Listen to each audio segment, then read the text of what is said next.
Chael Sonnen came out and said that Robert Whittaker was willing to do it and didn't get it. I am one who believes in a forfeiture clause.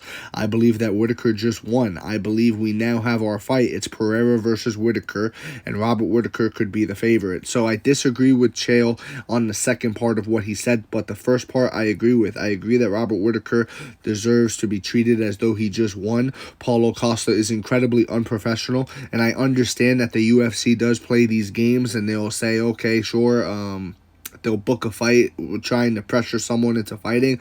But listen, guys, I'm so sick and tired of this old-ass bullshit fighter pay argument, okay?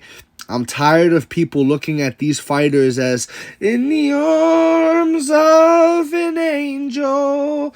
They are not. They are not people you need to play the smallest violin in the world for, okay? They are grown adults living their dream, having the opportunity of a lifetime to do so, and they all sign multi-fight contracts. If you don't want to fight that long, don't sign that long of a deal. Paulo Costa signed a contract for X amount of fights, and now all of a sudden he wants to renegotiate after every fucking fight. That's not how it works, guys. You don't get to do it that way. That's bad business.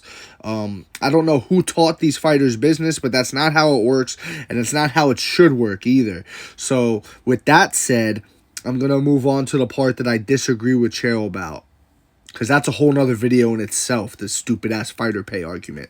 So, the part where he says Pereira versus Whittaker is the fight. No.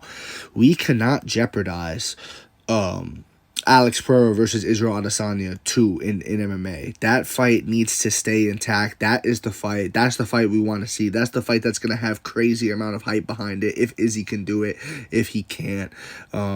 That's going to be the cementing legacy fight right there. I mean, last fight was a legacy fight for Israel Adesanya 100%, but now even more so, because now he's 0-3. He's 0-3 against the guy.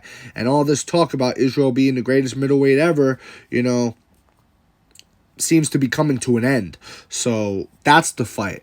Alex Pereira versus Israel Adesanya is the fight. And I love Robert Whittaker. He did nothing wrong in this situation, but he cannot get that fight over Israel Adesanya. That's the fight that needs to happen. Izzy, Alex, run it back the second time in MMA, and then after that, the chips will fall where they fall. Robert Whittaker has fought everyone there is to fight at middleweight, though, so it's kind of a tricky situation unless you want to give him Dricus, the S is silent, Duplessis. You could do that. That would be fun. Outside of that, if you enjoyed the video, drop a follow.